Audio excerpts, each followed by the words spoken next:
Justine. Justine. Oh.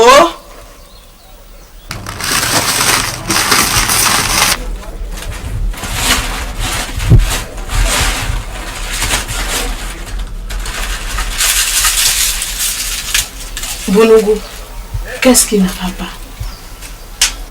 Assois-toi.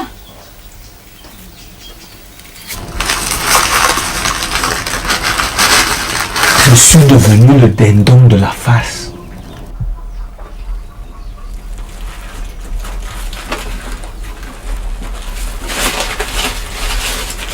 Un jeune homme vient ici au village et se présente comme le frère de Pélagie.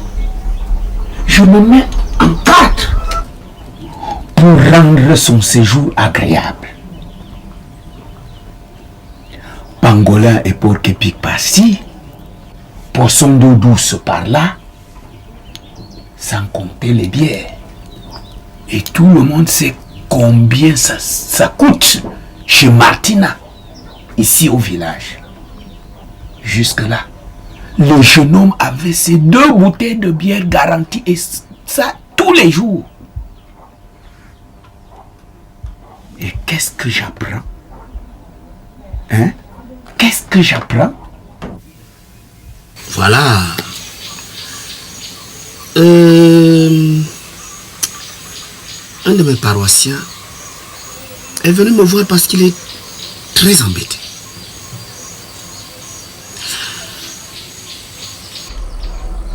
Je connais que tu es discret. Mais vraiment, pardonne-moi si je ne peux pas te donner le nom de mon paroissien. Ah oui, parce que je sais que par expérience, même les bananiers sous lesquels nous sommes assis ont des oreilles. Oui, oui. Mais comment? Mais j'en viens. Et il me dit qu'il sait. Qu'un villageois a couché sa femme. Il est donc allé voir le villageois en question pour qu'il puisse arranger cette affaire à l'amiable. Oui, comme...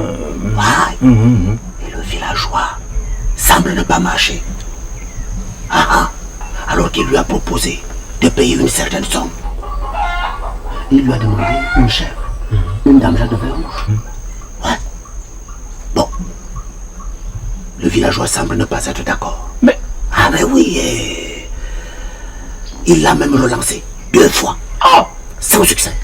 Comment? Alors c'est après cela qu'il est venu me voir pour me demander conseil. Oui. Je te dis que je n'ai même pas été capable de lui donner une réponse. C'est après que je me suis dit, mais pourquoi ne pas chercher quelqu'un qui peut m'aider à l'aider?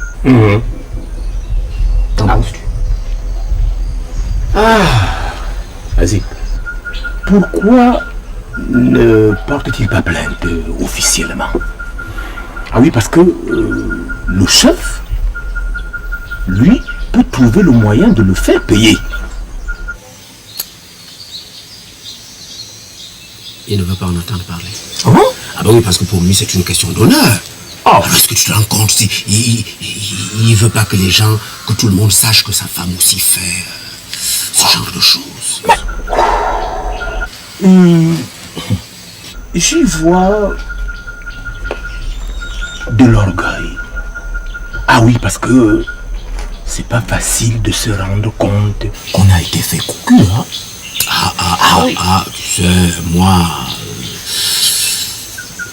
j'ai plutôt l'impression que mon paroissien, il veut protéger sa femme, hein. À la limite même, je crois qu'il cherche encore à sauvegarder ce qui peut l'être dans son couple. Oui, parce que là, en fonction de ce qu'il m'a dit, il m'a dit que le foyer pour lui, c'est quelque chose d'intime. Ouais. C'est quelque chose d'intime. à l'intérieur duquel tout doit se dérouler sans que cela sorte. Oui, mais ça c'est un choix. Chacun choisit ce qu'il veut. Ah oui, mais ça ne sert à rien de présenter une image aux gens, alors qu'à l'intérieur, tout est lézardé, gâté, pourri. Ah oui, moi, à sa place, je m'empresserais d'aller voir le chef. Ah oui, oui, pour demander réparation. Ah oui, parce que rien ne me dit que la femme que j'essaie de protéger ne va pas recommencer. Ou même qu'elle ne me sera pas simplement reconnaissante de lui avoir épargné la honte publique. Ils ne peuvent accepter. Non. Oh. Pas de plainte. Arrangement entre les deux hommes. Point clair. C'est ce qu'il veut. Mais qu'est-ce qu'il veut donc faire? Et pourquoi l'autre lui refuse de payer? Pourquoi Mais c'est un cercle vicieux. Il n'y a pas de plainte. C'est pour cela que l'amant de la femme refuse de payer. Ah, c'est vraiment un cercle vicieux, hein? Ah, parce que le mari qui a seul intérêt à demander réparation par une plainte officielle ne la dépose pas pour des raisons personnelles. Alors, pourquoi est-ce que l'amant devrait-il enlever de sa poche l'argent que le mari réclame pour payer quelque chose qui n'existe pas? Ah oui? Regarde ton corps. Il est tout abîmé. Oh. La femme, c'est comme une fleur. Est-ce qu'on tape la fleur?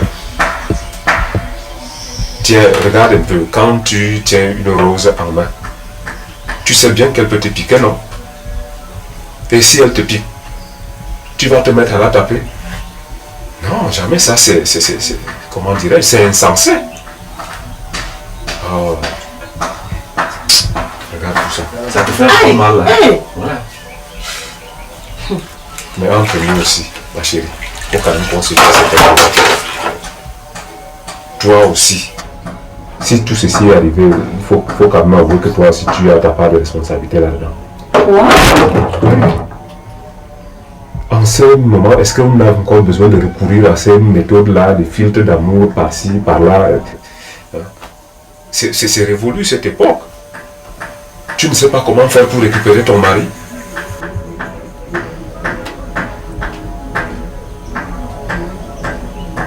Qu'est-ce qu'il faut faire? Enfin, tu me vois embarrassé, hein? Surtout que c'est maintenant que tu viens me le demander. Hein?